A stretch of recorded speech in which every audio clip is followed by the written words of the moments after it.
Bienvenue dans mon monde magique, les amis héros et héroïnes. Quand on n'a pas les moyens de son rêve, eh bien c'est le moment de faire appel au héros en soi. Quand on se sent démuni, c'est le moment de demander le grand accomplissement. Cela peut se faire très simplement dans le miroir des contes merveilleux. Tel le héros des contes, nous pouvons réveiller la princesse endormie, notre âme céleste, et l'épouser. Autrement dit, épouser le projet de notre âme qui ne manquera pas de nous envoyer alors les moyens nécessaires à la réalisation.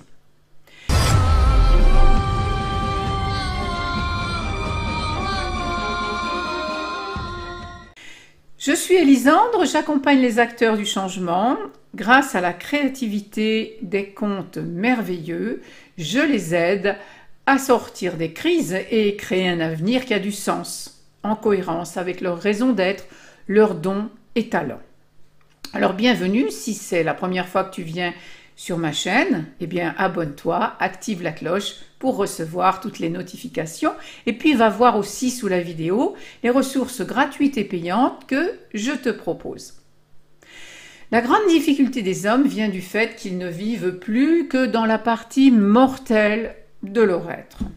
Ils ont oublié le côté universel, impersonnel, éternel de leur existence. Pour ma part, il y a bien longtemps que j'en ai retrouvé le souvenir. Et alors ma vision de la vie a changé du tout au tout, évidemment. Nos rêves sont les rêves de la vie, ils ne nous appartiennent pas. Et c'est en croyant qu'ils nous appartiennent personnellement que nous sommes justement impuissants à les réaliser. Nos rêves, même ceux qui nous semblent les plus fous, sont les rêves que la vie nous souffle. Et elle n'a que nous pour les réaliser. Comment donc pourrait-elle nous les refuser alors qu'elle nous les souffle à l'oreille? Ces rêves sont des images de ce que nous sommes appelés à devenir. La cause de nos souffrances, ce n'est pas de vouloir devenir qui nous sommes, mais bien de résister à le devenir. Alors, faire de sa vie un conte, c'est l'art de prendre la responsabilité de révéler au monde les ressources de notre cœur pour réaliser le rêve créateur de la vie.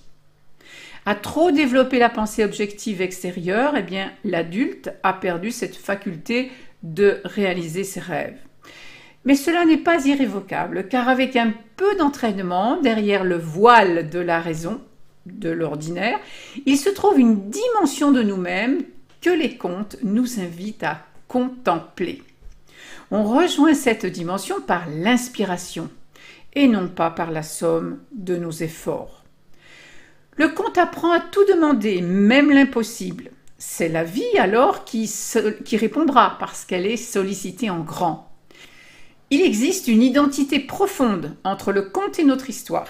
Si nous arrivons à pénétrer dans le miroir magique que sont ces récits, alors il suffira de mettre en œuvre ces propositions et d'ajuster notre vie sur ce modèle de sagesse et de vérité.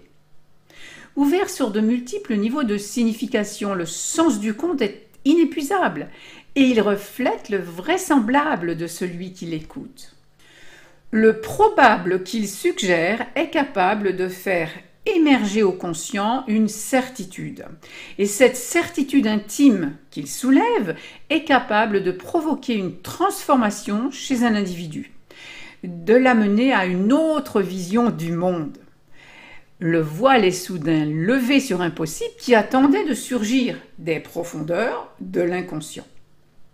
Le conte est un procédé universel de réorganisation du futur, selon la nécessité de l'ensemble des vivants.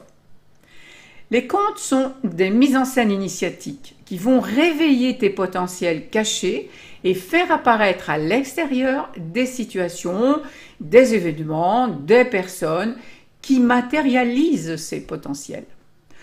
Le conte a le pouvoir de réveiller un processus miraculeux, assimilable au processus quantique, pour faire émerger des réponses et des solutions en dehors des lois apparentes de cause à effet.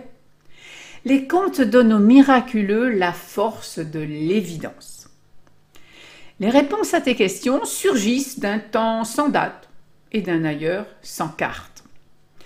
Le héros du conte, il te prête ses yeux, ses oreilles, il t'indique le chemin. Le roi vient te demander si tu veux être son héritier. Alors tu dois lui prouver ta filiation et tu auras en plus la princesse du royaume à tes côtés. Et comme le héros te prête ses yeux, eh bien tu vois la fée qui pourtant n'en a pas l'air. Et alors elle te donne des outils magiques. Le conte transmet des messages subliminaux qui relient subconscient et conscient. Il fait régner une atmosphère spéciale dans laquelle quelque chose d'inachevé peut se manifester, où un rêve peut devenir réalité. Ne me dis pas que tu crois au conte, car croire ne changera rien. Tu peux faire de ta vie un conte. Tu trouves un lien d'ailleurs sous la vidéo pour que je t'accompagne à cela, à vivre le conte. Tu trouves sous la vidéo aussi un coffret gratuit. Et si cette vidéo t'a apporté, eh bien, merci de mettre un pouce en l'air et de la partager. Et puis, dis-moi ce que tu penses de vivre sur le mode des contes de fées. Et en plus, pour savoir comment faire de Dieu ton allié, eh bien, il y a une vidéo, là ou là, qui va apparaître. Bon, eh bien, maintenant, il me reste à te dire que tu peux aussi aller visiter le blog Le Royaume Amoureux, un blog pour vivre ce qui te tient à cœur. Et puis je te dis à bientôt dans une autre vidéo. Ciao!